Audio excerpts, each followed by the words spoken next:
سیاسەتی ئاوی کۆماری ئیسلامی ئێران و کەمی ڕێژەی بارانبارین لەم ساڵدا بووەتە هۆی دابەزینی ئاستی ئاو لە بەنداوی دەربەندی خان بە چەشنێک ئاستی گلدراوەی ئاو لە دەریاچەکە زیاتر لە 7 مەتر کەمی کردووە.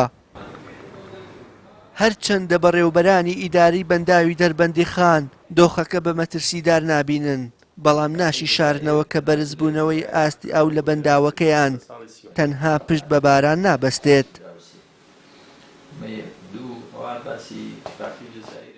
بەڵکو پێویستە کۆماری ئیسلامی ئێران هاوکار بێت و چاوێک بە بەرنامە ئاویەکەی خۆیدا بخشێنێتەوە، ئەگەرنا ئایندەی سامانی ئاو لە دەریاچەکە ناچێتە قۆناغی دڵنیاییەوە.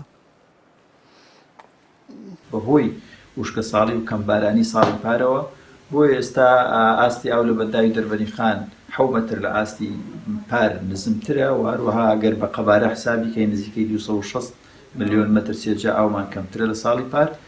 ئێمە پلانی زستانەی بۆکردنەوەی ئاومان داڕشتوتەوە و بەردانەوەی ئاومان بۆ خواروی بەنداوی دەربەندی خان کەم کردوتەوە بە پێی کەمبوونەوەی پێویستەکانی خەڵک بە ئاو لە خواروی بەنداوەکە و هیوادارین ئەم ساڵێکی باشتر بێ لە ساڵی پاروە بۆی بتوانین داهاتی ئاو لە سەرچاوەکانەوە زیاد بکە.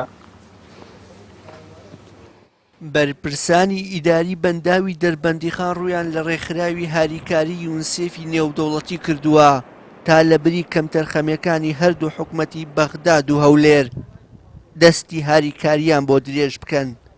لە بەرامبەردا ڕێکخراوی ناوبراو سەردانی دەربەندی خانی کردووە و بڕیارە لە ئایندەیەکی نزیکدا نوۆژەنکردنەوە بۆ بەشێکی دیکەی بەنداوەکە ئەنجام بدەن.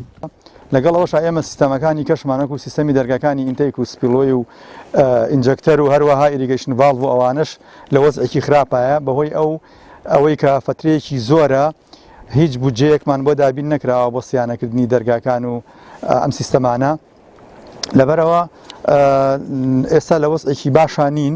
بەهۆی نەبوونی پلانێکی ورد بەشێکی زۆری ئاوی گلدراوی بەنداوی دەربەندی خان بە هەدەر دەچێت و حکومەت لە بری دروستکردنی پرۆژەی ستراتیژی لەسەر ڕووباری سیروان و گرنگیدان بە داهاتی گەشتیاری لە هەرێم تەنها چاوی لە سامانە سروشتیەکانی وەک نەوت و مانگانش بە بیانووی کەمی و داهاتەوە قەیرانی موچەی فەرمانبەران تازە دەبێتەوە. وشیار محەممەد، کەناڵی ئاسمانی پەیام، بەنداوی دەربەندی خان.